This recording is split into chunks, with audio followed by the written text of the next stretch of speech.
Aloha and welcome to Connection to the Cosmos with your host, me, Dr. Lisa Thompson, where I have out of this world conversations with extraordinary people. And today I'm really excited to have on Kenji Kumara. We're going to bring him on in just a moment. But first, a couple of announcements. If you haven't had the chance to grab my free 20-minute meditative journey to meet your galactic family and guides, make sure you do so on my website, mysticmanta.com or drlisajthompson.com. Also, for those of you that are healers or want to be in that type of profession, I am leading my Galactic Ascension Channel Certification Program September 21st and 22nd. And that will be online, so you can participate anywhere in the world.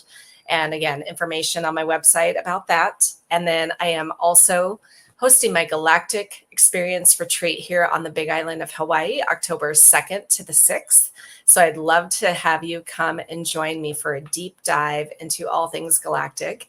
And then if you are coming to Hawaii, specifically to the Big Island anytime throughout the year, then come on one of my Big Island UFO tours where you will see the night sky in a whole new way using the Generation 3 military night vision goggles. So without further ado, we're going to bring Kenji on. Hello, Kenji. Hey, aloha. So let me share your bio with the audience, and then I'm really excited to have this conversation with you. So Kenji Kumara, a Japanese-American elder born in Berkeley, California, serves as a quantum activator, shift agent, and mentor for starseeds and indigos, whose path is embodied enlightenment, conscious ascension, and self-mastery. He has been serving globally since 2007 to healing arts facilitators, way showers, thought leaders, and solopreneurs through retreats, session work, online events, sacred hikes, mastery programs, and pre-recorded programs. Kenji teaches through simplicity, practicality, and sacred space for those that are ready for full spiritual embodiment. He works with the Council of 14, the Angelics, Ascended Masters, the Comedy Team, and the Spirit of New Earth beyond the Old Earth Matrix and construct of limitations. He is known for his spontaneous activations and mentorships. He has a private practice in Sedona, Arizona for those on the path of initiation and the New Earth millennials.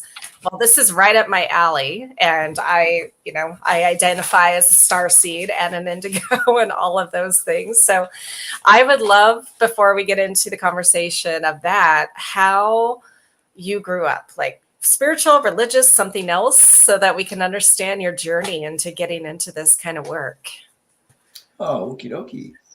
Okay, in a nutshell, I was born in Berkeley, and my parents they went to Methodist church, but they weren't devout, strict Methodist. But I went to church every Sunday, stayed with my grandmother. In middle school and high school, not so much in elementary school, I don't think.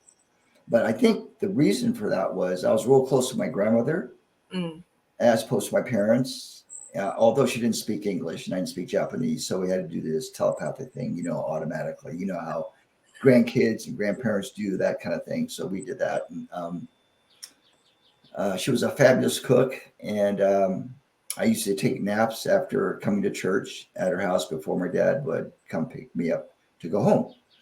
I think those naps were important for me on another level. Didn't realize it at the time, but I'd always like take maybe a 2-hour nap. So I think I was actually going into those other spiritual realms where my grandmother was hanging out. And that helped me, I guess, get through life at that early age, because at her funeral, so this is so ironic, at her funeral, I was sitting next to my aunt, my most conscious aunt, in a sense of open-mindedness. Mm-hmm. And she told me that grandma was the spiritual leader of the Berkeley Free Methodist Church. So I had no idea. Grandma never spoke, in those ways about her. She was very humble. And so it's really kind of ironic that I found out who she was at her funeral and went, wow, that's why she always used to tell me, well, I get up at 4 a.m. every morning and pray for people. And I used to think, well, why does grandma do that? Well, now I know, right? Yeah. And I had this beautiful out-of-body experience everybody would walk up to the casket, and pay their respects. So when it was my turn, I went up there.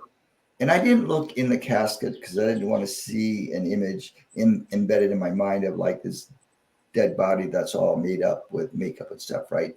But I was just there, and I looked up over the casket, and there was Grandma's spirit, bigger than life. So it was incredibly powerful. Her light body was just, it made my body shake for like 20 minutes. From that point, I was like really shaken in a way. And but I knew that was Grandma's spirit, and she was blessing everybody that came by the casket.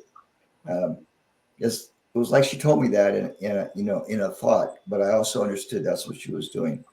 But I just saw her as beautiful white golden light, just like maybe how angels would appear to you if you had a vision of angels, would be kind of like on that level. So anyway, Okay.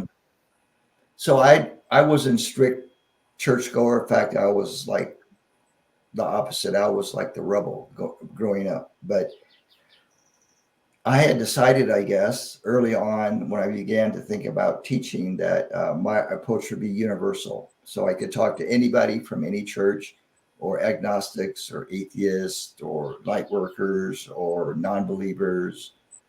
And I guess I just developed this attitude inwardly that I could talk to anybody. And so I practice that art when I go do my errands in town. I make it a kind of a habit to always create some kind of a conversation with wherever I go. So that's kind of like my practice of communicating with people on their level, in a sense.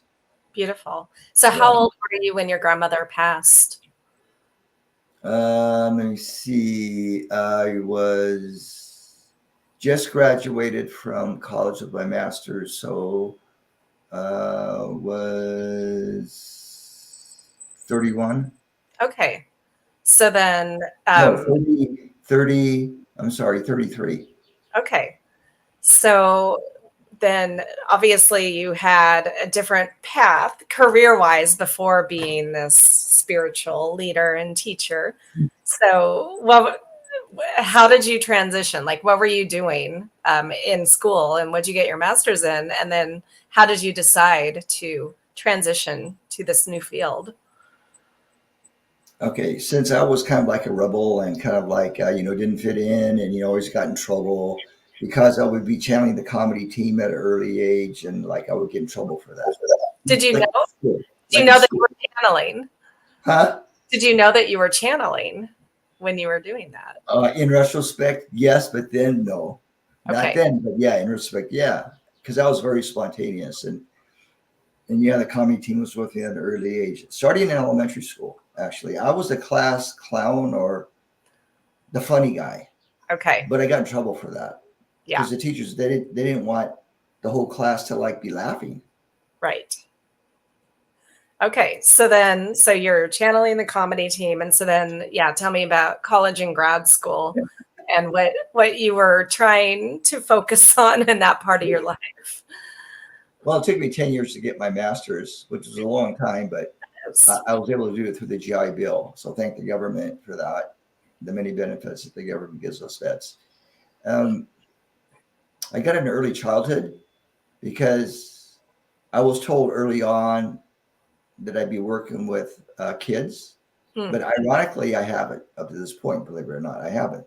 But I have worked a lot with the inner child aspects, with my clients and students. But so I got to focus on that psychology bachelor's and then early childhood master's with teaching credentials. But here's the thing: I never could hold a job down in the world. I would either quit or get fired, and I just couldn't. All my life, I couldn't. It was very hard for me, like to be in the marketplace and to do like everybody else.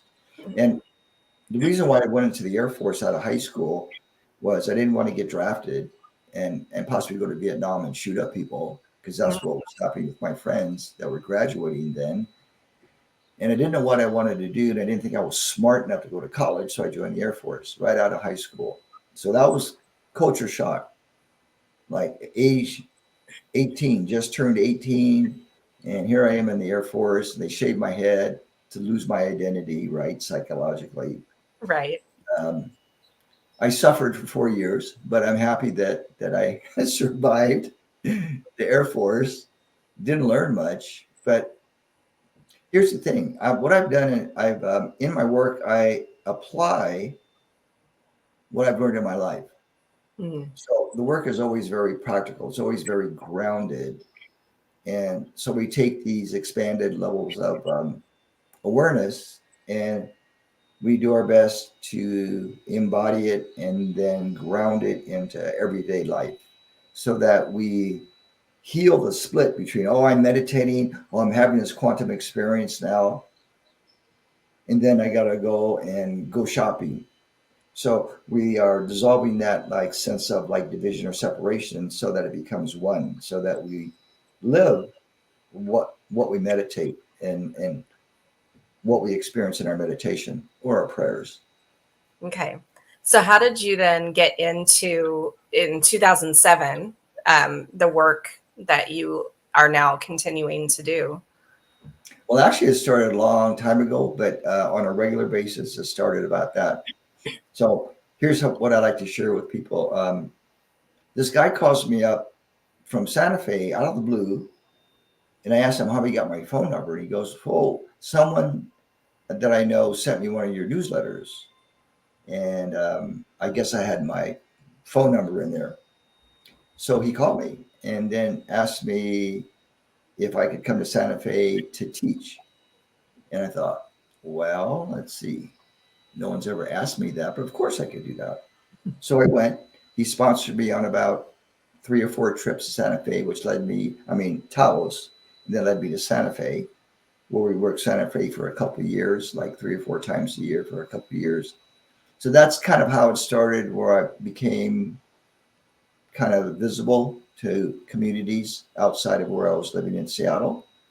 And then from there, I just started picking up sponsors. They would either contact me somehow and say, "Hey, can you come to so and so?" And then I'd say, "Okay, I need a sponsor, and this is how much we'll pay you, and this all that, right?"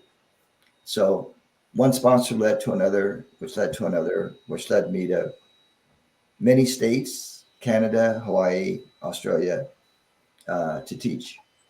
So I have this human design, if you believe in that. I'm I a actually do human design. It's one of my modalities. okay. So you know about projectors. So theoretically, projectors Yeah. have to wait for the invitation.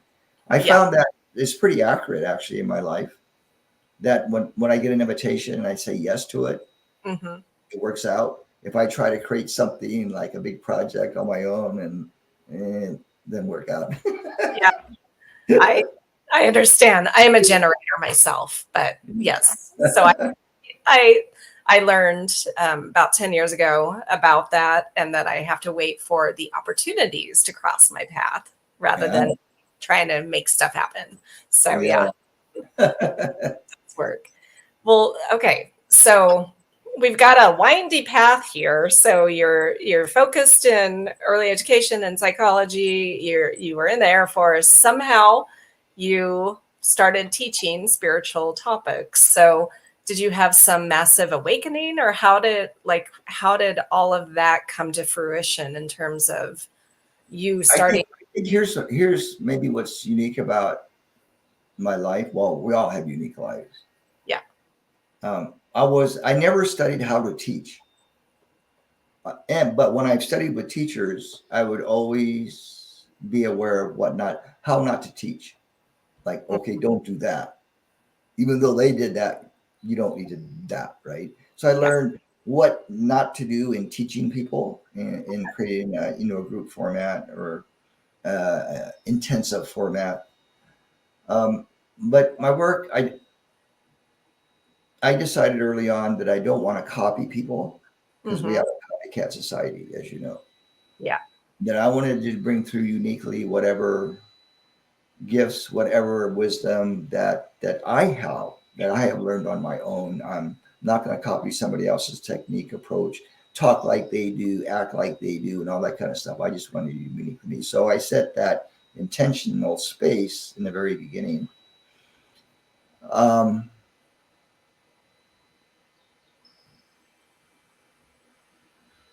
I kind of learn as I teach.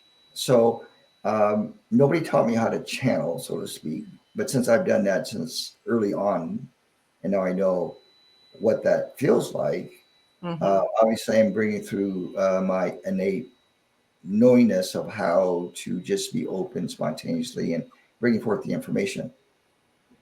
Uh, but I've learned what I know that I know right when or after I say something or I channel something. So it's not necessarily like I have this thing, this pre whatever, right, sitting right there, and then okay, I'm gonna tap into it. I'm gonna like verbalize that. That doesn't work for me that way. It's almost like I know what I know as I speak it and as I share it with the students and fans, whether it's in a Zoom call or a personal session or a live retreat. Does that make sense? It does. It does. So Yeah. then, okay, so the comedy team was with you in your early childhood and then throughout. So then, how did you get to bring in the council? Who are the Council of 14? I'll start there. Well, they kind of we could look at it this way. We have a team that's assigned to us pre-birth. And so if we pay attention and don't ignore them, right, and don't reject them on another level, and they are with us pretty much throughout our lifetimes, although we can get upgrades as we evolve. Oh, we need some new guides here. So these guides step aside and these come in. Okay, that can happen. But I think the Council of 14, and we just call them that because they don't necessarily like to be labeled like Ascended Master this or an Archangel that or this cosmic ET being from here. As you know, it's not important for them. Yeah. But they're like a teaching council, I suppose. And you can say maybe that they represent 14 different aspects of like what I can offer people, what I can offer humanity. And so they will come in when it's most appropriate.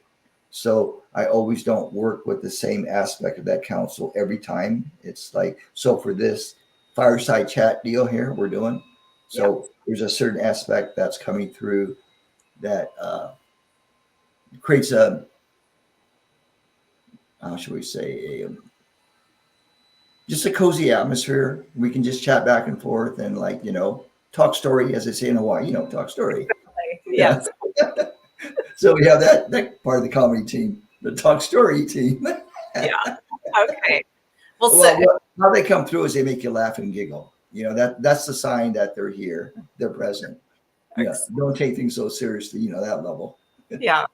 Well, okay. So then, with the Council of 14 being, it sounds like like they're just a diverse council of different beings. So then, when did you, I guess, know with the angelics, the ascended masters, all of that? Like, do you just know when they're coming through and who it is, or? Yeah, I feel their signature. I mean, Okay. I could, if you want, I mean, if I really wanted to pay attention visually, clairvoyantly, yes. But I think my natural way of knowing is, well, it's the knowing. So I use my knowingness, and then Okay. I also get kind of a felt signature vibration. Oh, it's Mary right here. Oh, now Buddha's here. Oh, here's this being from Arcturus. Okay, like that, right? And Yeah. sometimes I'll hear, Kuthumi, or I'll hear Earth Mother, like loud, clairaudiently loud, not Yeah. necessarily have a vision. But again, it's all that like felt signature vibration where it's like, oh, that's who's here. Now, how I know that? Well, I don't know. I mean, Well, cognizance, right? It is clear knowing. That's one yeah. of my strong ones too. So, okay. So, in terms of, in your bio, you say you work with starseeds and indigos. So, from your perspective, explain to the audience, because some people might be like, what are those? I mean, I think most of them might know, but from your perspective of that being your target kind of audience, explain that a little more. So here's how the comedy comes through. Okay, they're troublemakers, they're renegades, they're rebels. There's that phrase where they listen to a different drummer. So starseeds, light workers, empaths, intuitives, by and large, grew up being different and not being able to fit in, or had trouble fitting in, or like me, got in trouble. Mm-hmm. Not so much with the law, but trouble with school teachers, parents. And oftentimes starseeds and indigos are not understood by their parents because of a whole different mindset and energy vibration, right? But everybody comes in born, well, at least theoretically. I mean, that's like the original like intent. Everybody is born into a family as a beacon of light.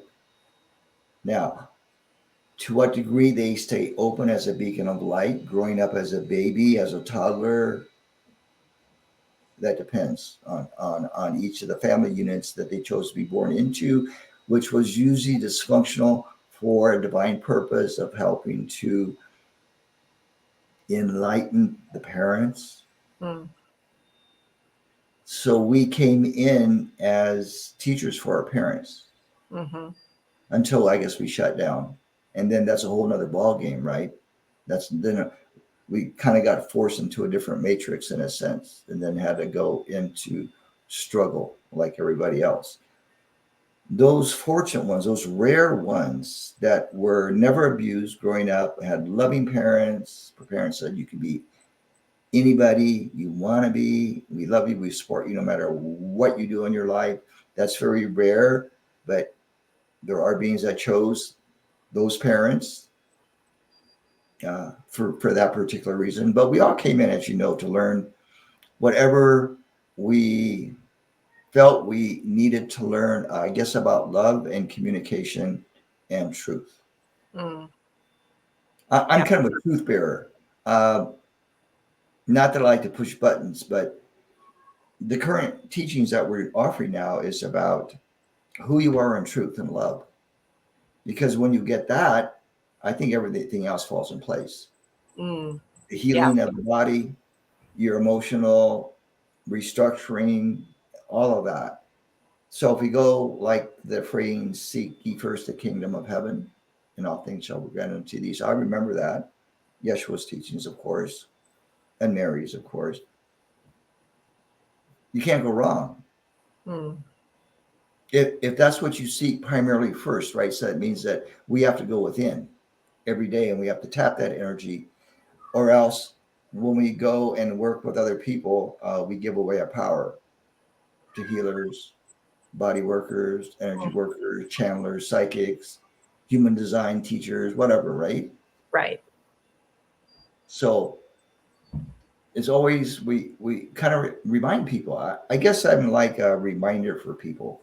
It's not that I'm teaching anything new to anybody, but I can remind you of what you already know, which is what I know. So if I know what I know, then you must know the same thing in your own way, right? So we try Right. to bring that out with people. Yeah. Beautiful.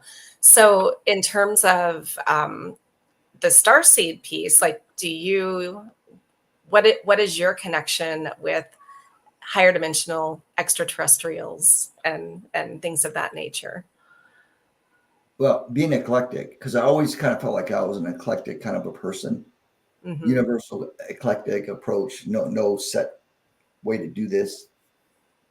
So on another level, that's me also, right? I'm like a Star Trek crew where we go and explore different civilizations. We learn different languages from different planets and all that on a cosmic level. It's like, okay, we go here, we learn about like how they do that here. So, we got Arcturians, Andromedans, Syrians, Pleiadians, Lyrians, Cassiopeians, Aldebranians, Epsilon Bootis civilizations, all that, right?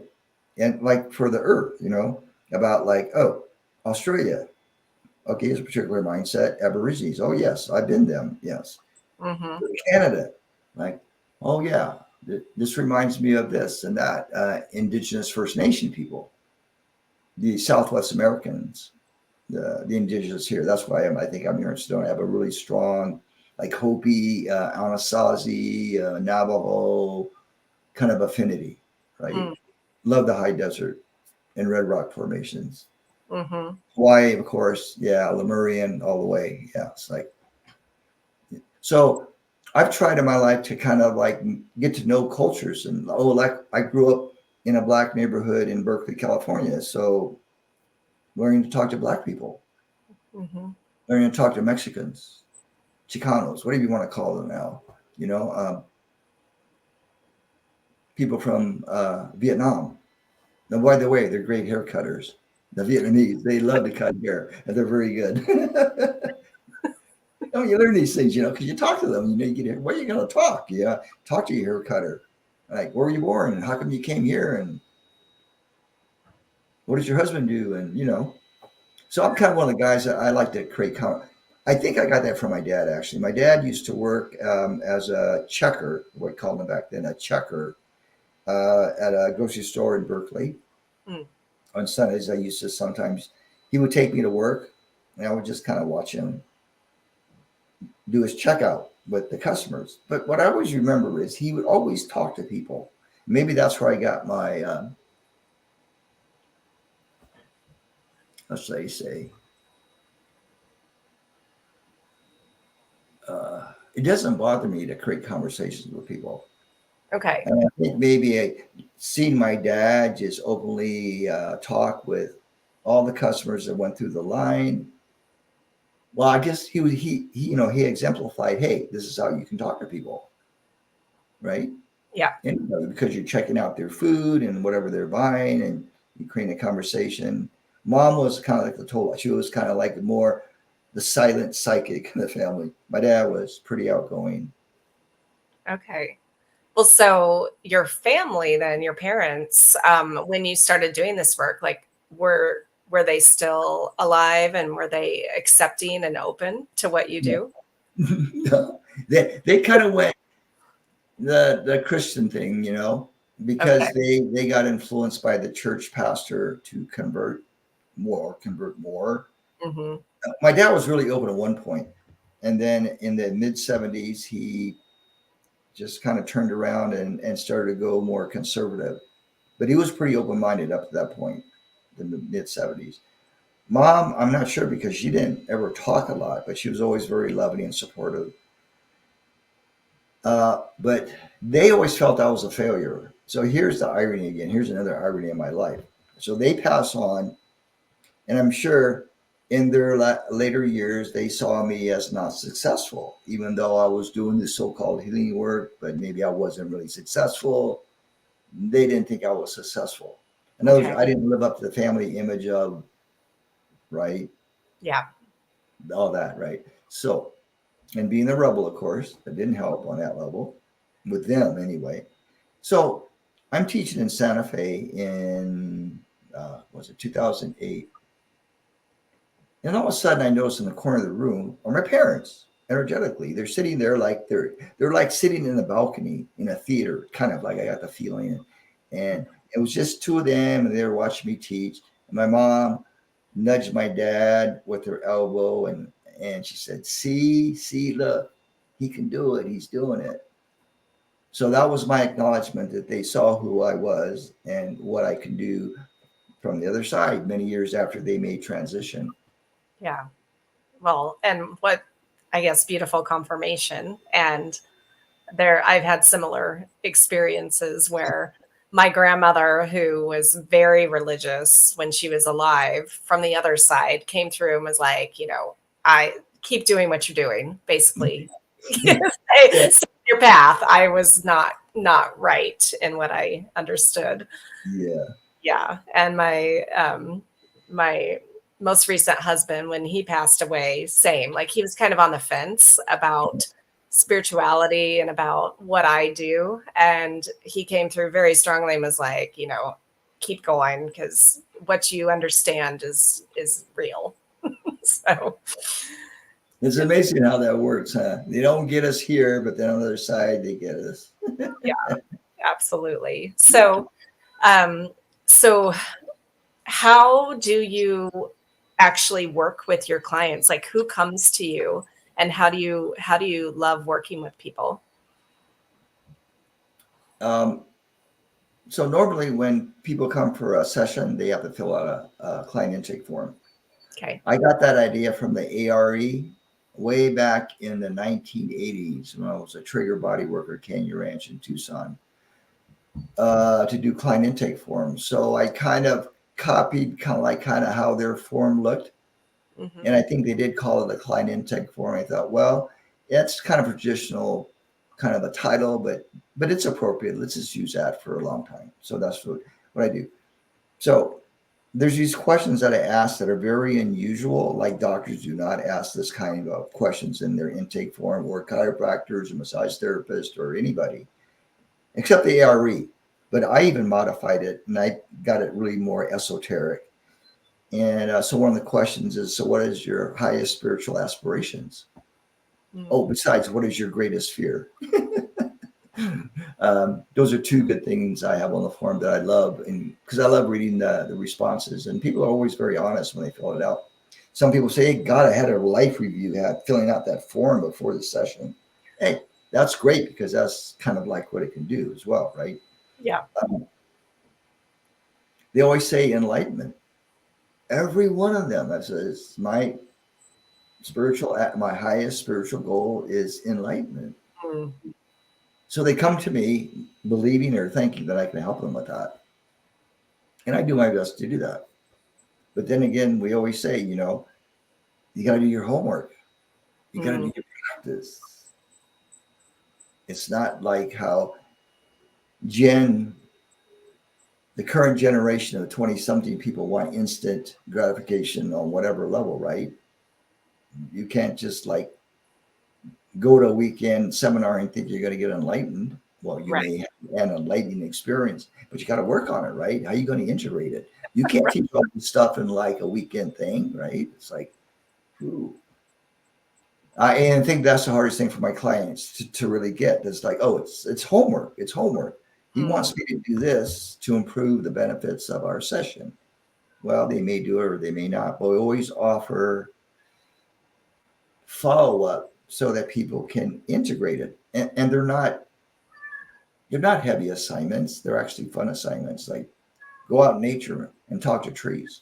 That's one assignment, right? Yeah. When's the time you really talk to a tree? Or when's the last time you looked up in the stars and talked to an ET or whatever, right? When was the last time you saw a light ship hover over your house or whatever? We kind of get people to think too, right? To like expand their like capacity to contemplate possibilities. Mm-hmm. But it's always going back to self-empowerment. I'm not going to do for you. Oh, here might be a process you can do, but we don't even like to do that. We just like to hold the space and guide people into the experience of what they want in their life, like more enlightened possibilities in their life, expanded awareness, more groundedness, feeling less heavy with your emotional body, all kinds of things. So we don't try to do for people. We try to hold that sacred space and then kind of guide people into receiving the blessings that they want in their life. Yeah. And I'm not going to tell them, oh, I see this in your future or that, because as you know, things can change on a dime. Yes, they can. Yeah. So then when people are with you, is it more, are you channeling the information for them, or do you do certain modalities?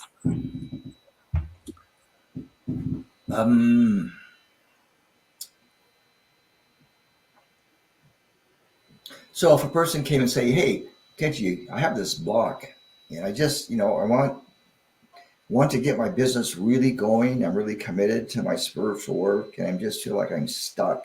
I'm stuck energetically. I'm stuck a little bit physically. And I think I know where I want to go forward in my work, but that's like, I just feel like this blockage or this blind spot or just something's preventing me.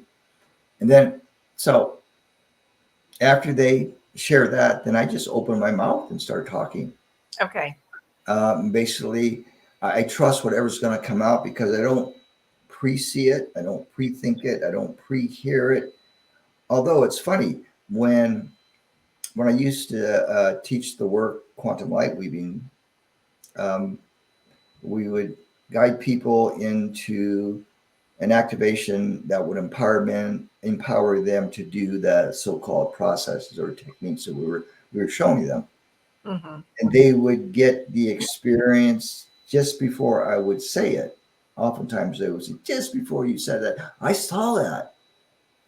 And so when they first shared that with me, that was confirmation to me that I wasn't making this stuff up, right? That actually, there's just other people they were actually experiencing just before I would actually say it through my voice or Mm-hmm. right exactly as I said it, right? So it wasn't like after, but it was either just before or exactly at that moment. But I don't know. I just have this. Once I start talking, it's like the flow just keeps going and going, and I'll just keep talking until the flow stops.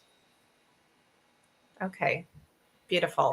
And then I say, does that make sense? Because I want to know, does that make sense? Not Mm-hmm. like logical sense, but common sense. Does that make common sense? They always say yeah, and then I continue. Okay. What if they say no, that doesn't make sense, and then I will have to alter my flow again, I guess, and then like adjust Mm-hmm. and bring it from another perspective. But that's never happened yet. They always say Okay. yeah, yeah, that makes sense. Okay, continue. So, do you work with people like remotely? I mean, I know you have your private practice in Sedona, but do you do remote sessions as Oh yeah, well? mostly because Okay. of the world situation. Yeah, we've been forced to go more to Zoom and stuff. Yeah. So Yep. I do higher conscious programs, mentorship programs online, healing sessions, mentoring sessions. And then my friends that were former clients that have become really good friends, they like to come once a year and visit me and have a session or go on a sacred hike. So Mm-hmm. we have that in-person thing. But here's the neat thing.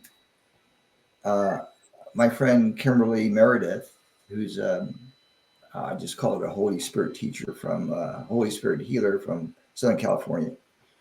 Because she originally worked with the Holy Spirit, and that's how I came to know her as. But she has a group of guides she works with, and she's an author.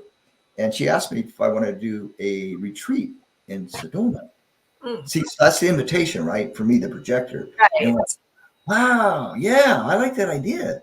So I went and did the groundwork, and now we're all set up for two 5-day retreats in Sedona for next year. And I'm Okay. really excited about that. We're, Excellent. we're marking that as like, this could be your ultimate Sedona life experience, right? You experience the power of the red rocks, the Mm-hmm. whole energy of Sedona Valley. You're 5 days in this healing space and you meet in your tribe and like, what could be better? I mean, it's like, wow. Yeah. Well, Sedona is a magical place. It actually, when I go there, it feels like a similar energy to the Big Island where I live, Yeah. because it stirs stuff up that Yeah. really wants to be healed. That's been my experience. Like, if there's any kind of stuff going on in your life, if you allow it, it will percolate to the top. It will. By the way, we did a big island retreat 2019 before I moved from Sedona to Asheville for 4 years. Uh, by Captain Cook, Whale Spirit Sanctuary. That's where we stayed. Okay. Right by that Stargate, that Yeah. 1925 Stargate. Yeah. Okay. Well, and I live up in Waikoloa, so I'm north of the airport, Oh, but okay. You're up by where the nice beaches are, right? I am. Yes. Which I absolutely love. And you're talking about the night sky. So one of the things that I do is I lead night sky watch UFO tours. And so I am always asking for them to show up, and they do always. So um, what else would you like people to know about the work that you do, or any messages that want to come through? Oh, we can do two things. Okay. I'd like people to know that I'm starting my second version of a membership program that meets every month, uh, first and third Thursdays until further notice. Um, I got the idea to do a new version of my original membership program with the theme of, since globally, right, we're going through incredible, for some traumatic, for others very blissful experiences, Mm-hmm. but across the board, everything you can imagine as far as transformational changes go, right, and putting through people through their dark night of the soul and all of that stuff. That this membership is a platform for people not only to feel safe and comfortable and to meet their tribe, but to learn or remember how to move through these earth changes with more balance and harmony. So Mm. it's not a struggle. So it's not like, oh my God, what am I going to do? I just lost my job, kind of thing, Yeah. Because everybody's going through some intense stuff. People have lost loved ones like unexpectedly, and like people coming and going like nobody's business. And so it's a safe platform for people to connect and ask questions and get the guidance and get the love and support from the group itself. Yeah. Because the group can become very tight, if you know what I mean. Yeah. Yeah, very, and people are wanting that. They feel more or less too much alone right now. Yeah. Even light workers, even people who are in Sedona, they Mm. isolate themselves. They don't Yeah. socialize. You don't get together. They don't go on hikes together necessarily. And so I've come here. I'm on a mission. So part of my Okay. thing is I'm part of the ground crew for Sedona. You know what I mean? I do. Yeah. Well, yeah, we're placed in different parts of the world for specific reasons. So Yeah. yeah, because I've only been here 3.5 years, but I'm from Mhm. the Pacific Northwest. I'm from Olympia, Washington. So I used to live in Seattle, north of Seattle. yeah. So Oh. Oh, by the way, so when we did the Hawaii retreat, we definitely tuned into Pele and the Lemurian energies. mhm. And um, I'll share a story that I think you can relate to. We went to that sanctuary place by Captain Cook. Okay, yes. The Okay, the Peace Sanctuary. yeah, it's like a tourist place. Also, they market it for visitors to come go there. Yeah. So we went there, and we found. I was looking for a banyan tree to do an activation because that's part of what we do in the trainings. And we found this tree, and so we all sat under the tree in the shade, and I did an activation right at City of Refuge. City of Okay. Refuge. Yeah. Okay. And we kind of know a little bit about the history of that. So at the end, and this was unexpected. So we were sharing our experiences. One of the students was guided to release the souls that were trapped in the bay there. They had gotten astrally stuck and couldn't make their transition. So she and her team helped release those souls that were trapped there. Mm, And I beautiful. thought, wow, that's why you went down there, and that's why we did the activity for that reason. I had no idea, because the story was um, either to receive penance from a crime that you did or something, or to prove your manhood or your rites of passage. One of the stories was you had to swim across the bay. I don't know how many hundreds of yards that is, but like on a rough, windy day, that could be quite a swim. So a Mm, lot of those people died. They didn't make it to the other side. Um, and I think it was those type of souls that were stuck there. yeah. Okay. So that was Beautiful. really cool. We loved hearing that. Send them on their way. Okay, time to go now. So, in our last little bit of time, what would you love to share with the audience? This is Okay. I our like to final. share a little tune in that actually people can do every morning if they like. It won't take much time, but it's like a little tune in that helps set the energies for your day. So I'll say you just gently close your eyes for a moment and bring the power of the breath to your belly, and just take a long and slow and deep breath in and out. And breathe in through your nose And you can either exhale out through your nose or your mouth, making all of your body more calm, relaxing all your facial muscles, your TMJ, your shoulder joints, your fingers, your toes, your calves. And just take a moment to allow the body to go into a nice, centered, calm, and focused and relaxed state.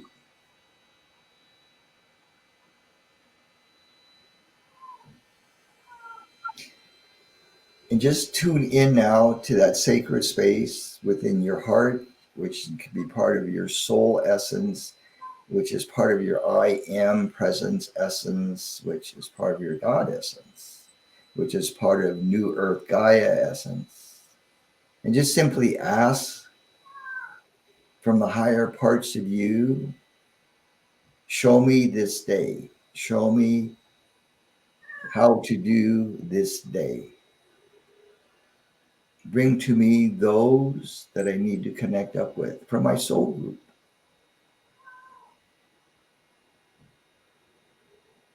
And then reimagine from the higher parts of you as a channel of light, that the light is being channeled through your body into your day. So no matter what you're going to do this day, the light is going before you and preparing the way on the ground, literally on the ground, so that wherever you go and whomever you meet, that sacred space is already prepared, and all you simply do is be in that energy, be in that field, receive that, be it, and give gratitude.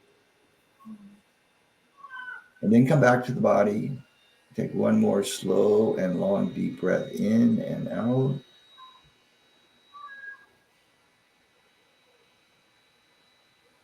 And imagine today that your pineal gland is being activated to its next level of vibration, your pineal and your pituitary glands.